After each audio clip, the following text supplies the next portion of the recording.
열왕기 하 말씀을 펼치면요, 열왕기 상에서부터 시작해서요 수많은 왕들을 만납니다. 어떤 왕들은 하나님 앞에 정직히 행했고, 어떤 왕들은 우상을 섬기다가 나라를 망치는 일들을 보게 되죠. 열왕기 하 말씀을 보면요, 하나의 질문이 떠오르죠. 누가 진짜 왕이냐? 왕이라고 호칭은 부르는데 이게 진짜 왕이냐? 누가 진짜 왕일까? 하는 의문이 나죠. 그러면 그 왕 앞에서 인간은 무엇을 가지고 설 수 있는가? 오늘 우리가 볼 본문은 이스라엘의 왕도 아니고요, 유다의 왕도 아니고 아람이라고 하는 이방 나라의 한 군대 장관 이야기입니다. 5장 1절 말씀을 보면 그는 세상 기준으로 보면 참 부러울 것이 없는 사람이었습니다. 군대 장관이고요, 존귀한 자, 그의 주인 앞에서 크고 존귀한 자라 칭함받는 자, 여호와께서 전에 아람을 구원하게도 하셨던 그런 경험이 큰 용사입니다. 그런데 제일 마지막에 뭐라고 붙어 나와요? 나병 환자더라 라고 기록하고 있습니다. 정말 모든 것이 다 완벽한 듯한 보였던 문장인데 맨 마지막에 나만 장군의 모든 영광을 뒤집어버리는 하나, 그 나병 환자입니다. 여러분 여기에 나병을 경험해 보신 적이 있으신 분 있으신지 모르겠습니다만, 나병 환자더라 라고 하는 이 반전을 경험하는 경우들은 있습니다. 나는 이만큼 성취했어, 난 이만큼 인정받아봤어, 난 이만한 자리에 올라봤어. 그런데 점점점 하면서 나병 환자와 같은 그런 어두운 면이 있어 본 적이 있을 수 있어요. 겉으로는 멀쩡해 보이지만 아무도 모르는, 다른 사람들은 절대 모르는 내 안에 골마 터진 문제들이 있을 수 있습니다. 아무리 가지고 아무리 성취해 봤는데도 여전히 채워지지 않는 공허함, 그 공백이 있을 수 있습니다.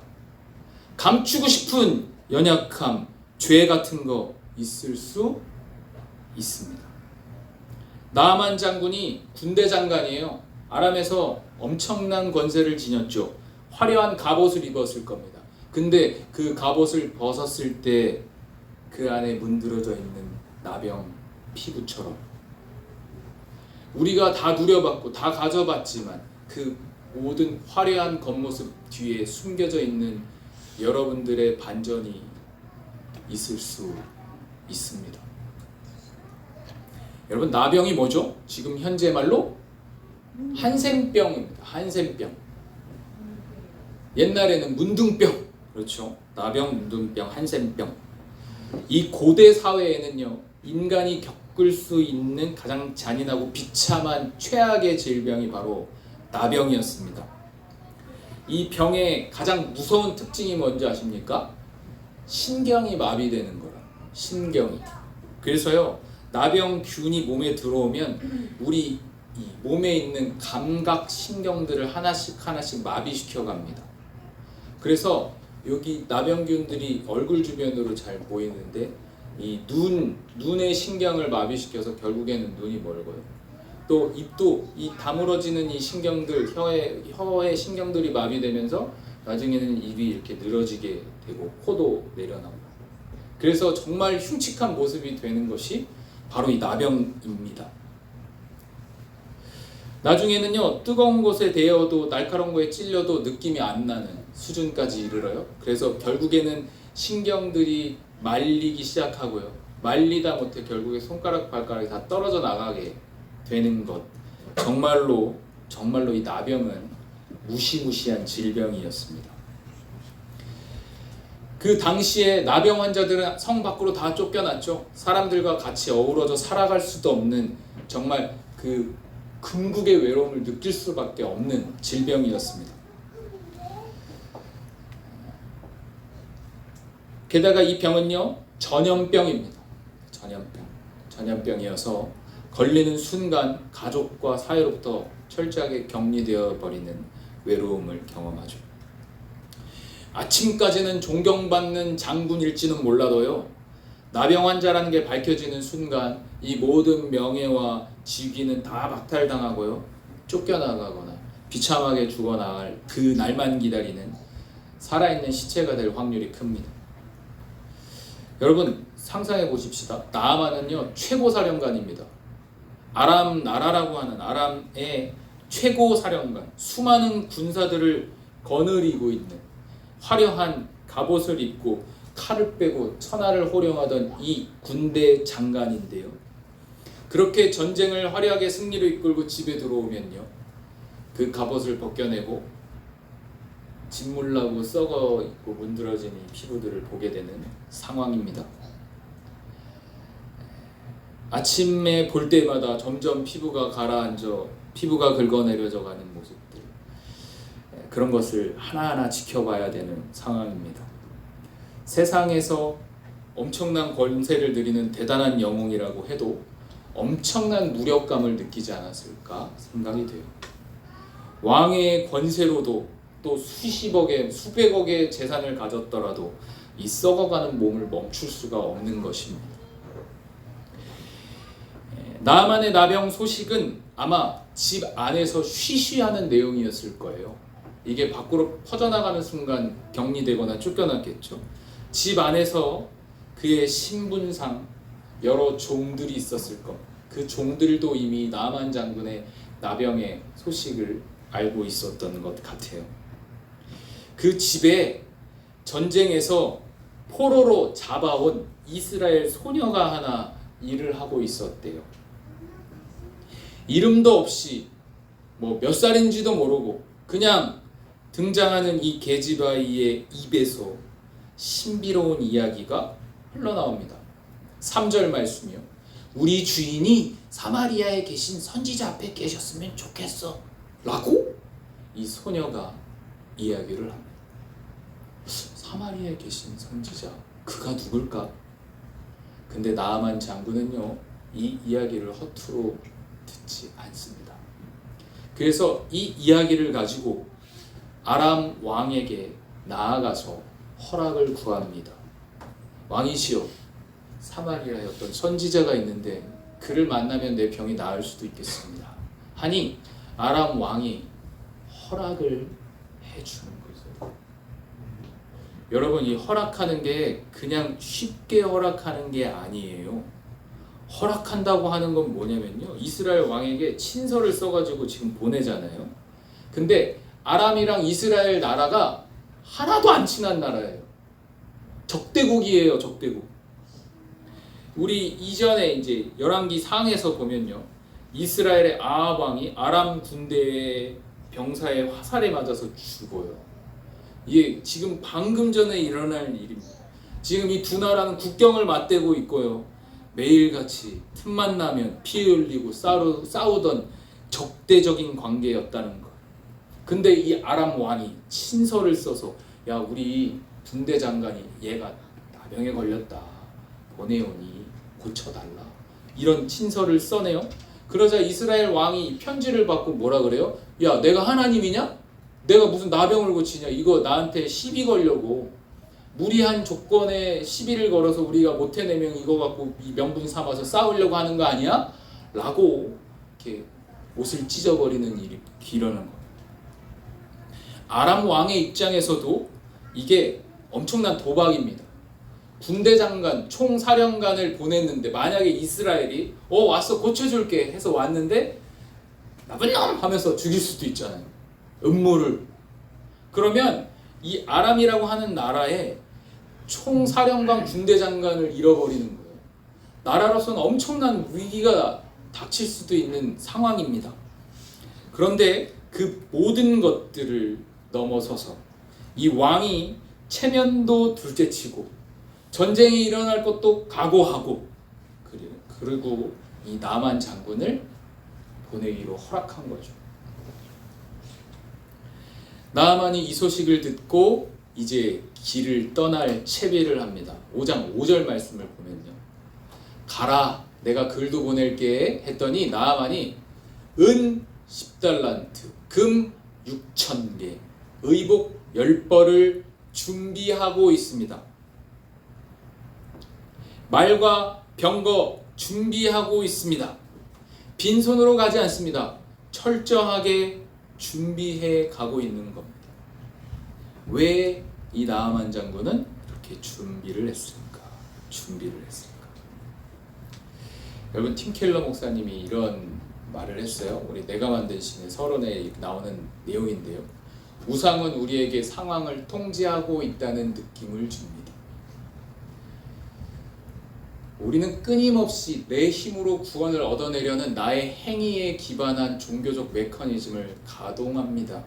그래서 내 인생의 통제권을 어떻게든 쥐고 있으려고 안간힘을 씁니다. 이 내용이 조금 어려운 단어들도 있지만 무슨 이야기냐면요, 내가 잘 준비하면 될 거야. 내가 이 정도 정성스럽게 준비했으면 될 거야. 결국에 그 모든 통제권이 나에게 있어. 내가 준비하면, 내가 행위로 준비하면, 내가 하면 이라는 결국에 내 인생의 통제권과 주도권이 나에게 있어라고 우리를 착각하게 하는 것이 우상이라고 말하는 거예요. 내 힘, 내 준비성, 내가 이만한 정성, 이 모든 것, 내가 한, 내 통제권, 내 주도권, 이게 우리가 가질 수 있는 엄청난 크기의 우상이라는 것을 팀 켈러는 이야기합니다. 나아만 장군도요, 지금 내가 이 정도 준비하면 되겠지, 내가 이 정도 지불하면 될 거야 라고 판단한 겁니다. 내가 준비한 만큼 당연한 대접이 있을 거야, 당연한 결과가 있을 거야 라고 생각한 겁니다. 그런데 나아만이 말과 병거를 거느리고 엘리사라고 하는 선지자의 집 문 앞에 당당히 섰을 때 어떤 일이 일어났습니까? 5장 10절 말씀인데요. 엘리사가 사자를 그에게 보냈다. 뭐예요? 자기 집에 있는 게하시라고 하는 꼬봉을 보냅니다. 그리고는 나만 장군에게 전하라고 한 거예요. 너는 가서 요단강에 가서 7번 씻어, 그러면 회복될 거야 라고 우리 주인님이 전화를 했어요 하고 꼬봉이 나와서 쫄쫄쫄 하고 들어가는 상황입니다. 여러분, 나만 장군이 지금 어떨 것 같아요? 지금 수십억 원의 예물을 가지고요, 자기가 군대 장관이니까 화려한 갑옷을 입었겠죠. 그리고 지금 엄청나게 정성스럽게 나와왔는데 완전히 강아지 무시를 당하고 있는 거예요. 완전히 무시당하는데 내용을 들어보니까 요단강에 가서 7번을 씻으래. 한 번만 씻으라 그러면 그것도 수치스러운데 가서 똑같은 행위를 반복해서 7번을 하라는 거예요. 바보가 아닌 이상. 여러분, 아침에 세수를 5번 이상 하시는 분 있나요? 없죠. 동일한 걸 한 번 하면 깨끗해졌다 생각하죠.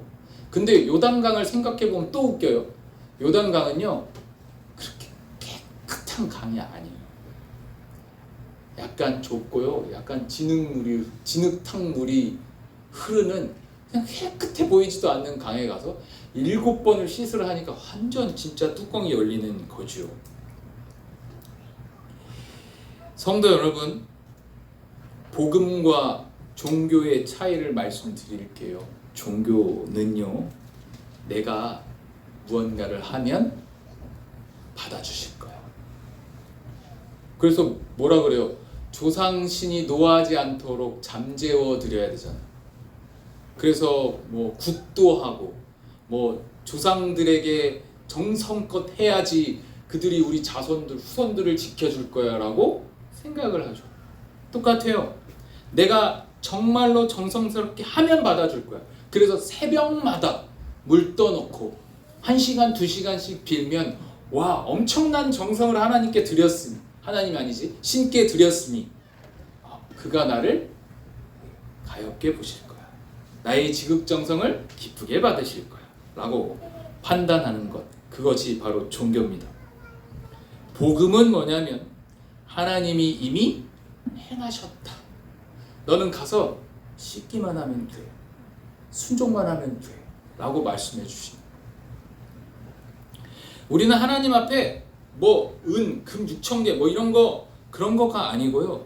도덕적으로 나는 뭐 잘 살았어. 난 권력이 좋지. 막 그런 것도 아니고요. 신앙의 경력, 내가 40년 믿었어. 30년 믿었어. 그것도 아니고요. 그 모든 것이 다 하나님 앞에서 통제력도 협상력도 주도권도 없다는 겁니다. 왜냐하면 은혜는 기브앤테이크가 아니기 때문에 그래요. 사고 파는 게 아닙니다. 지불하는 게 아니에요. 은혜는 그저 아무런 공로도 없는데 우리에게 값없이 주셨어. 그것에 대한 감사의 반응이 은혜의 복음인 것이 절대로 이건 사고 파는 게 아니라는 거죠. 나아만이 왜 이렇게 많은 은과 금과 군대를 이끌고 왔겠습니까? 선지자에게 줄 선물 그 의미도 있겠지만 그는 조금 두려웠기 때문에 그래요. 이 정도 많이 해야지만 고쳐주실 것 같아요. 해야지만 뭔가 은혜를 받을 것 같은 그런 두려움이 있었어요. 내가 조금 덜 준비하면 하나님이 나 안 받아주면 어떡하지? 그런 마음들 여러분들 있으시죠? 제가 아까 헌금 기도한 것도 마찬가지예요. 내가 이 정도 안 하면 하나님이 나한테 복 안 주실 것 같아서 이 정도는 해봐야지 하고 하는 거, 그런 게 바로 종교라는 겁니다. 그리고 아까도 말했지만 팀 켈러가 말한 대로 이 나아만은요, 자기에게 통제력이 있다고 생각했어요. 내가 이 정도만큼 준비했으면 내 뜻대로 될 거야 라는 거죠. 하나님은 나아만의 마차를 문 밖에 덩그러니 세워 두십니다. 그가 가진 수십억의 재물과 군대장관이라는 타이틀 아무런 힘을 발휘하지 못합니다. 왜냐하면 우리 인생의 주도권은 하나님께 있기 때문에 그렇습니다. 나아만이 아무리 발버둥을 쳐도 모든 통제권과 주도권은 하나님께 있습니다. 하나님이 오늘 저와 여러분에게 요구하시는 것 자체가 바로 이겁니다. 통제권의 포기입니다. 포기. 여러분들이 인생을 스스로 통제할 수 있다고 믿으시는 분 혹시 있으십니까? 그렇게 잘 안 되실 겁니다. 물론 노력에 대한 여러 결과들이 일어날 수는 있겠죠. 그러나 우리 인생이 우리 뜻대로 된다면 우리는 하나님이 필요 없겠죠. 여러분들이 가진 것들을 통해서 여러분들의 인생을 마음껏 좌지우지할 수 있다면, 가능하면 그것은 사기입니다. 어떻게 하면 행복해질 수 있을까요? 돈이 많으면, 권력이 높으면, 친구가 많으면 행복할까요? 그 행복이 영원할까요? 저는 여러분들에게 그렇지 않다라고 주장하는 바입니다. 저는 짧은 인생을 살아왔지만 제 인생은 제 맘대로 되는 게 아니라는 것을 명확히 알고 있습니다. 제 행복은 제가 행복하고 싶다 해서 거저 주어지는 게 아니라는 것도 잘 알게 되었습니다. 여러분들도 다르지 않을 거라 생각해요. 나아만은요, 5장 11절 12절에 이렇게 생각합니다. 나아만이 열이 받았어요. 무시당했거든요. 뚜껑이 열렸습니다. 노하여 화나서 물러가며 이르되 내 생각에는 하면서 이제 막 화난 거예요. 선지자 지가 뭐라고 나한테 나와가지고 하나님 여호와 이름 막 부르면서 내가 아픈 부위에 손 대고 기도하고 흔들고 난리쳐서 나병을 고쳤어야지 라고 생각했습니다. 나아만이 내 생각에는 하고 주장하는 것이 그거예요. 다메섹 강 아바나와 바르발은 자기 동네에 있는 강입니다. 훨씬 크고 훨씬 깨끗한 물이에요. 야, 우리 동네에 강물이 없어서 내가 여기까지 기어와가지고 내가 저 흙탕물에 들어가서 몸을 7번을 씻어? 내가 우리 동네에 있는 깨끗한 강물에서 씻었어도 씻었지 내가 여기서 어떻게 씻어? 하면서 몸을 돌려 분노하여 떠났다라고 성경은 기록하고 있습니다. 당연한 결과죠. 저와 여러분이 이런 상황을 마주했더라면 분노하셨을 것 같아요. 저는 그럴 것 같아요. 여러분들은 또 인성이 또 바르시니까 안 그러실 수도 있겠지만 저라면 진짜 화가 났을 것 같아요. 엄청난 무시를 당했잖아요. 근데 이 5장 12절로 끝났다면, 나아만이 분노해서 떠났다면 나아만 장군의 이야기는 성경에 기록되지 않았겠죠. 13절에 반전이 일어나는 겁니다. 반전.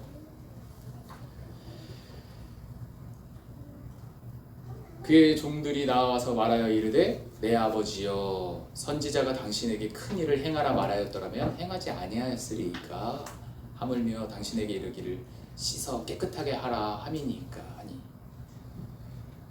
종들이 얼마나 지혜 있는지 몰라요. 그 이스라엘에서 사로잡힌 그 종 계집 여자아이도 나아만에게 지혜의 말을 전했고요. 지금 같이 따라간 이 종들도요. 장군님, 아버지여 참으소서. 만약에 그 선지자가 나와서 더한 것도 하라고 했어도 이 나병을 치유하기 위해서는 하지 않으셨겠습니까? 이거 믿져야 본전 아닙니까? 그냥 가서 씻기만 하면 된다는데 아이고 한번 해보시죠 하고 지혜의 말을 전해요.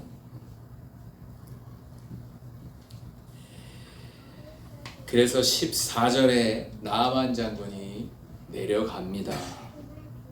하나님의 사람의 말대로 요단강에 7번 몸을 잠급니다. 그랬더니 어떻게 됐어요? 그의 나병 문드러진 피부가 어떻게 되었다고요? 어린아이의 살같이 회복되어 깨끗하게 되었더라. 여러분, 우리는요 내 생각에는 여기에 제일 많이 빠져들어갑니다. 내 생각에는 김상훈 목사님 설교 말씀 내 생각엔 저거 아닌 것 같은데 그러실 때도 있으실 때 있을 것 같고요. 여러분, 내 생각에 안 맞아가지고 다른 사람이랑 싸우는 경우들은요 거의 다 내 생각이랑 안 맞아서 싸우는 거예요. 여러분, 부부 싸움 왜 해요? 내 생각에 내 아내가 내 뜻대로 안 움직여주니까 싸우는 거잖아요. 내 생각 같으면 저거 저렇게 말 안 할 텐데, 내 생각 같으면 저 양말 저렇게 안 벗어놓을 텐데, 다 내 생각이잖아요. 여러분, 교회에서는 왜 싸울까요?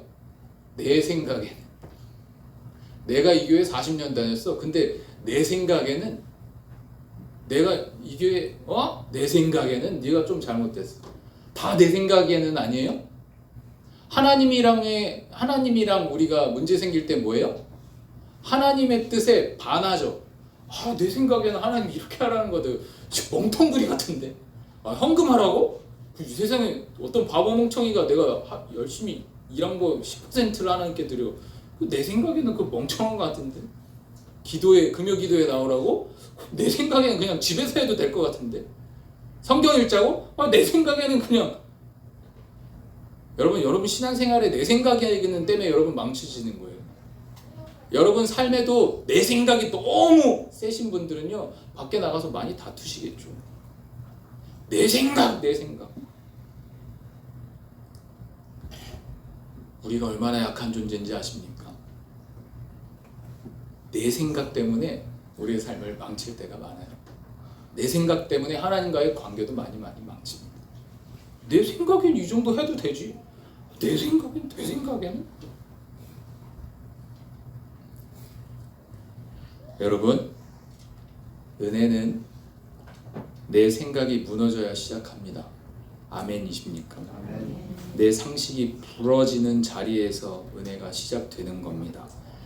나아만이 은혜를 받기 위해서 자존심을 내려놔야 했습니다. 그 수치심, 얼굴이 뜨거워서 뚜껑이 까이는 그 순간에도 철저하게 내려놓는 그 순간에 은혜가 임하는 겁니다.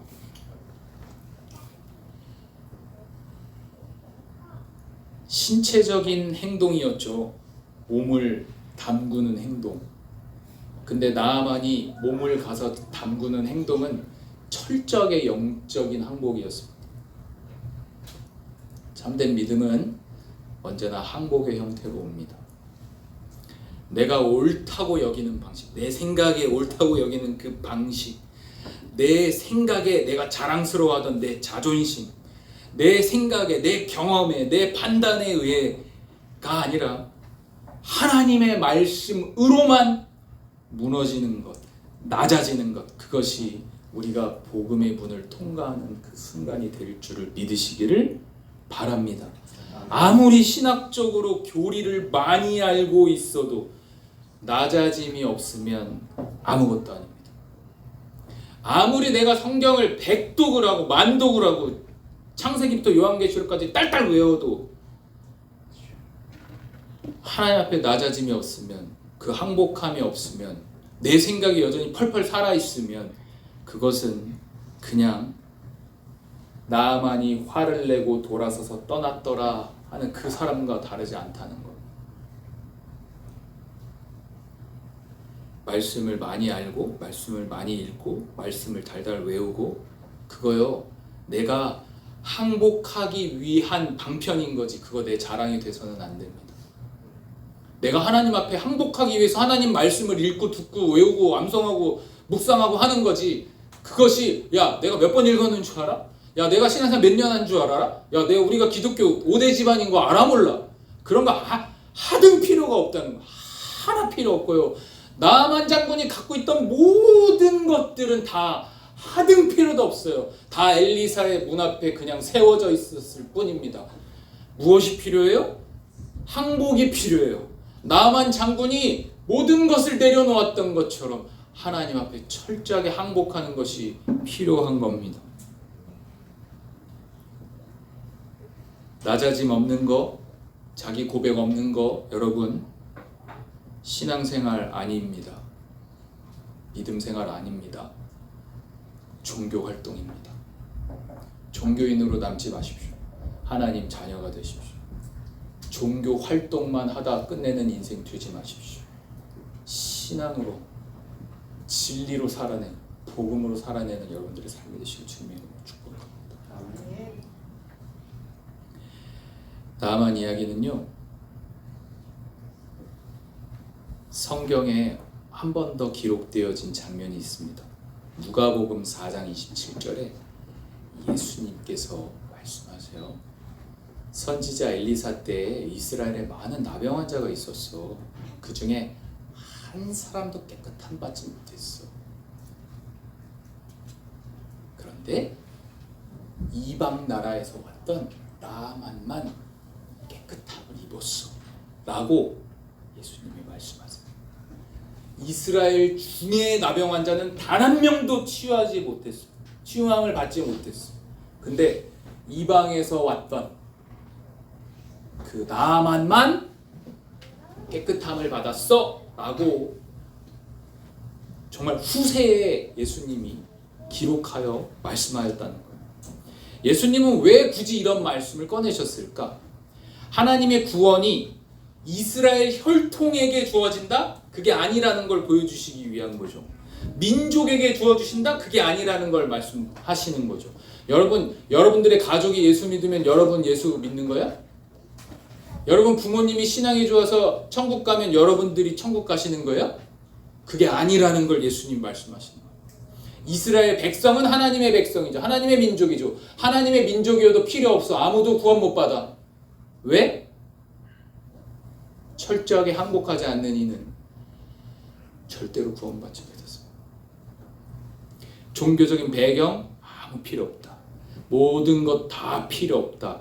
주님에게만 나아오는 자, 두 손 들고 나아오는 자, 그 자는 주님의 백성이 된다는 겁니다. 여러분들 유대인이에요? 하나님의 백성이에요? 그게 아니잖아요? 근데 구원 받아요? 구원 받습니다. 우리는 이방인이죠. 이스라엘 민족 아니니까. 그런데 이방인이건 유대인이건 상관없이 주 예수의 이름을 부르는 자는 다 구원받는 거예요.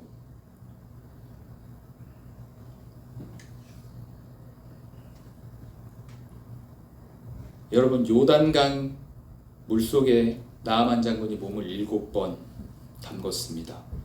근데 한참의 세월이 지난 후에 이 요단강에 아무런 죄도 없고 아무런 병도 없는 분이 요단강 물속으로 걸어 들어가셨어요. 그리고 죄인들이나 받는 세례를 받으셨습니다. 그 진흙탕, 그 더러운 요단강 물속에 아무 죄 없는 예수 그리스도께서 물속에 몸을 담그시고요, 세례를 받으셨습니다. 왜 그러셨을까요? 혹시 예수님에게도 어떤 질병이 있으셨을까요? 그게 아닙니다. 자존심이라는 왕관을 쓰고 화려한 옷 뒤에 숨겨져 썩어 죽어가는지고 신경이 마비되는지도 모르고 있는 더러운 죄인인 우리를 위해서 예수님께서 이 땅에 오셨고 죄인들의 세례를 받으시고 십자가에 달려 돌아가신 겁니다. 이 은혜가 그냥 은혜입니까? 이 은혜가 그냥 종교 생활, 종교 활동이나 하면 갚아질 것 같은 은혜입니까? 그렇지 않다는 거죠. 나아만의 살이 어린아이의 살같이 회복되었다 라고 하는 것은요, 예수 그리스도의 십자가 보혈의 은혜를 미리 보여주고 있는 예고편입니다. 우리가 오늘 이 말씀을 통해 바라봐야 하는 것은요, 병을 낫게 하는 신비한 요단강이 있어? 거기 나도 가볼까? 그게 아니고요, 우리를 위해 가장 낮은 곳 이 땅까지 내려오신 참된 왕 예수 그리스도를 바라보는 것, 그것입니다. 사랑하는 성도 여러분, 말씀 마치겠습니다. 나만의 몸에서 나병이 사라지고 어린아이의 살처럼 회복되었던 이 사건은 저와 여러분의 사건입니다. 우리는 문둥병, 나병, 마비, 그 모든 것 다 합쳐도 안 될 만큼의 더러운 죄를 뒤집어 쓰고 있던 존재들이죠. 예수 그리스도께서 우리를 어린아이의 살처럼 회복시켜 주셨습니다.